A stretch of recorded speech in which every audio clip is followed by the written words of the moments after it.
गणिया शिव मंदिर में शिव बह चलिला गुआ निमंत्रण। प्रकाश कन्या पिता और सुशांत बर पिता भाव मनोनीत।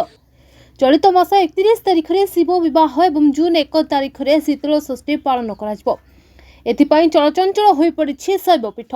मंदिर परिचालना कमिटी तरफ बैठक करा जाई बहु आडंबर शिव विवाह पालन करने होईगलानी प्रस्तुति।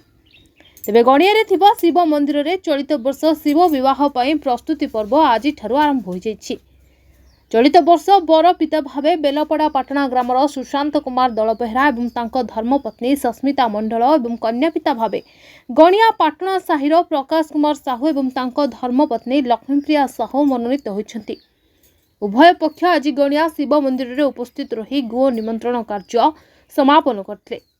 प्रभुंको निकट में पूजा अर्चना करा जाई गुआ एवं नड़िया प्रभुंको समर्पण करथिले। आज उभय पक्ष निष्ठार सहित रहिबे एवं आसंता 31 तारिख जाए विवाह कार्य संपादन हेबो बोली स्थिर करा जायछि। गणिया रे शिव विवाह बहु आडंबर रे पालन करा जाउथबा बेले चलित वर्ष मध्य धूमधाम रे पालन करा जिवो बोली बर पिता और कन्या पिता तथा कमिटी तरफ जना पड़छि। आज कार्यक्रम में मंदिर परिचालना कमिटीर प्रशांत कुमार षडंगी, प्रभात कुमार दास, सरोज कुमार दास, पुरोहित विश्वेश्वर मिश्र, मंदिर पूजक विजय कुमार पंडा प्रमुख उपस्थित रहिथिले। ब्यूरो रिपोर्ट मणिभद्रा खबर।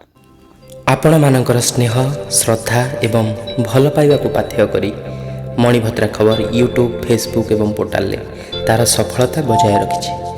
यह आहुरी लोकप्रिय करने को ई पेपर शुभारंभ आमको यही प्रेरणा एवं सहयोग जोगाइबा सहित लाइक शेयर एवं सब्सक्राइब करंतु। मणिभद्रा खबर संपर्क जनतार।